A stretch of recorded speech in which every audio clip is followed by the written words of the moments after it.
Olá, pessoal! Bem-vindos a mais uma explicação dos nossos materiais. Hoje, a gente não vai apenas falar sobre inglês, nós vamos embarcar numa verdadeira ecoaventura. É sério, pensem no inglês como um superpoder novinho em folha que a gente pode usar para ajudar a proteger o nosso planeta. Ao longo dessa nossa exploração, vamos ver exatamente como o idioma nos conecta com assuntos super vitais, como a conservação da natureza e a luta contra o desperdício. Então, foco total, porque cada detalhe de hoje vai trazer ferramentas bem práticas para a gente fazer a diferença no mundo real. Bora lá? Bom, para começar, vamos mergulhar direto num conceito muito intrigante. Quando a gente olha para um prato de comida, é super natural focar só no que está ali na nossa frente, né? Mas existe um segredo enorme aí chamado invisible water, ou seja, a água invisível. Basicamente, é aquela quantidade gigantesca de água usada para produzir os alimentos do nosso dia a dia. Para vocês terem uma ideia, para fazer um simples hambúrguer, são necessários milhares e milhares de litros de água. E isso desde o cultivo do alimento do gado até o preparo ali na chapa. A gente não vê essa água na mesa, claro, mas estamos consumindo esse recurso vital indiretamente. Entender esse conceito é o primeiríssimo passo para a gente repensar o impacto de tudo que consumimos. E olha que interessante. Historicamente, muito desse conhecimento sobre cuidado que temos era passado através dos folk tales, que são os famosos contos folclóricos. Sabe aquelas histórias tradicionais, muitas vezes bem curtinhas, que vão passando de geração em geração? Pois é, elas sempre carregam uma mensagem muito forte sobre cuidar dos outros e do meio ambiente. Esses contos antigos ensinam lições super modernas pra gente. Imaginem, por exemplo, uma história sobre uma vila onde a água do rio seca misteriosamente toda vez que as pessoas jogam comida fora. A mensagem é super clara, não é?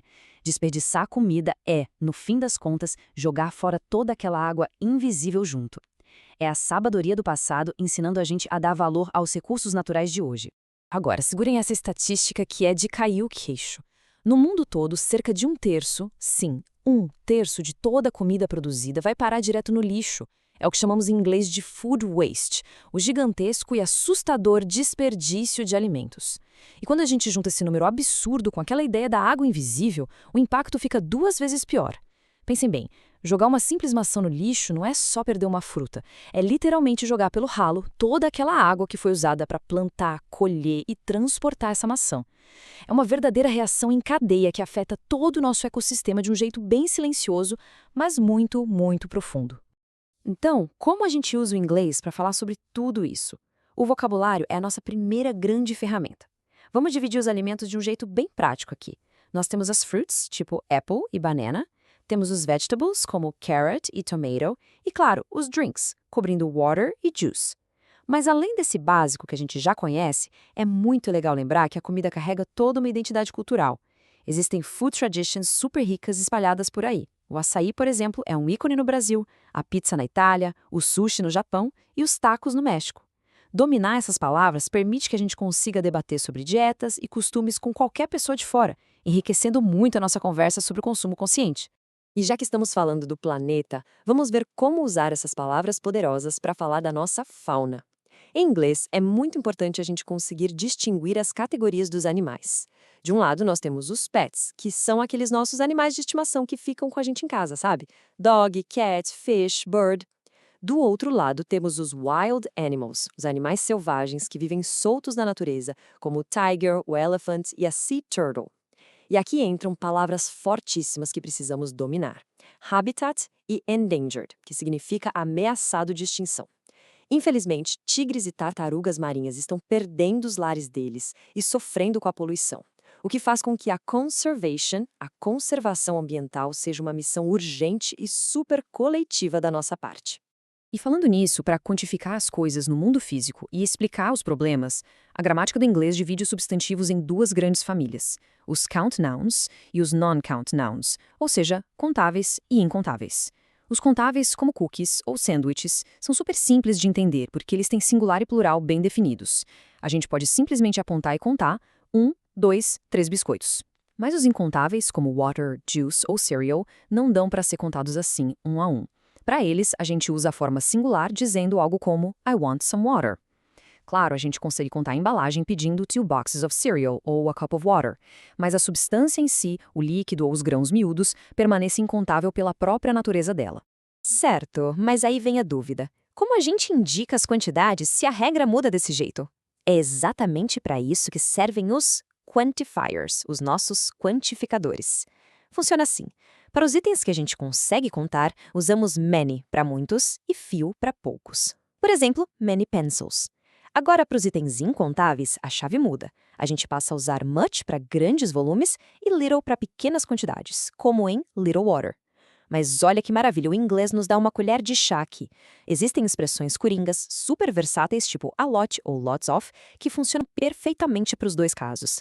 Isso quebra um galho imenso na hora de falar sobre abundância, seja a lot of food sobrando na mesa ou lots of birds voando no céu. E se a gente quiser fazer perguntas investigativas sobre a natureza? Aí a gente transforma esses quantificadores no famoso how many e how much. A diferença é simples. O how many serve para buscar respostas exatas, em números. Por exemplo, se perguntarmos quantos tipos de pinguins existem na Argentina, a resposta exata é 4. 4 tipos diferentes. Por outro lado, o how much é usado para perguntar sobre volumes enormes ou incontáveis. Olha que dado impressionante. Se a gente perguntar how much alimento um filhotinho de pinguim macarrone come com apenas 24 dias de vida, a resposta é surreal. Eles chegam a comer incríveis 1.000 gramas de comida. É 1 quilo inteiro de alimento para um bichinho tão pequeno. Fazer as perguntas certas ajuda muito a gente a investigar essas curiosidades incríveis na natureza. Mas, gente, além de fazer perguntas, nós precisamos expressar as nossas próprias ações se quisermos mudar alguma coisa. Para isso, o inglês tem uma palavra que é praticamente mágica, o verbo can. Ele é curtinho, mas é super poderoso porque funciona como uma chave mestra gramatical que nos dá 4 maneiras diferentes de interagir com as situações ao nosso redor. A gente usa o can para demonstrar habilidades, para falar de possibilidades no futuro, para pedir ajuda em causas importantes e até para oferecer a nossa própria ajuda na construção de um planeta melhor. Vamos esmiuçar esses 4 usos. O primeiro deles é a ability, ou seja, a habilidade de fazer algo. Quando a gente diz I can swim, estamos reconhecendo a capacidade natural, por exemplo, de uma tartaruga que sabe nadar livremente pelo oceano. O segundo uso é a possibility, a possibilidade de algo acontecer. É muito útil para falar do clima, dizendo it can rain, para que todo mundo possa se preparar para a chuva. O terceiro é o request, que é o pedido. É aquele jeito super educado e simpático de recrutar a galera perguntando "Can you help?" na hora de organizar uma ação de preservação, por exemplo. E por último, temos o offer, a nossa oferta de ajuda. É empatia pura de tomar a iniciativa dizendo algo como "Can I open the door?", já abrindo caminho para atitudes mais ecológicas e proativas no nosso dia a dia. Tá, mas e na prática? Como usar todo esse inglês para gerar impacto no mundo real? Uma ferramenta incrível de mobilização que a gente pode criar são os posters, os bons e velhos cartazes de conscientização. Para montar um pôster que funcione de verdade, são só 3 passos. Primeiro, um title. Um título que precisa ser grande, curto e que chame a atenção de longe. Tipo um Don't Waste Food, bem marcante. Depois, a main image, aquela imagem principal que prende o olhar na hora. Seja uma foto chocante ou um desenho muito expressivo. E por fim, a secondary info, trazendo um dado estatístico ou uma frase de apoio para dar peso à mensagem principal. Um cartaz bem amarrado assim gruda na cabeça das pessoas e espalha a nossa voz muito mais rápido. E se a gente for escrever um texto maior, digamos de 15 a 20 linhas, sobre a conservação dos animais? Vamos ver como fica a estrutura ideal unindo tudo o que acabamos de discutir. Primeiro, a introdução precisa capturar a atenção.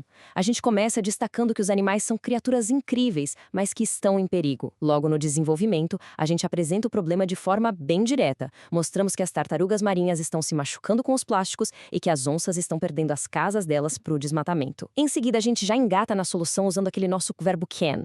Nós dizemos que we can recycle, we can use less water, que podemos plantar árvores. E na conclusão, a gente amarra tudo, reforçando que com a ajuda de todos, a natureza pode prosperar novamente. É uma estrutura lógica, persuasiva e que realmente inspira quem está lendo. No fim das contas, a grande lição de toda essa nossa jornada é que pequenas ações no dia a dia causam um impacto gigante lá na frente.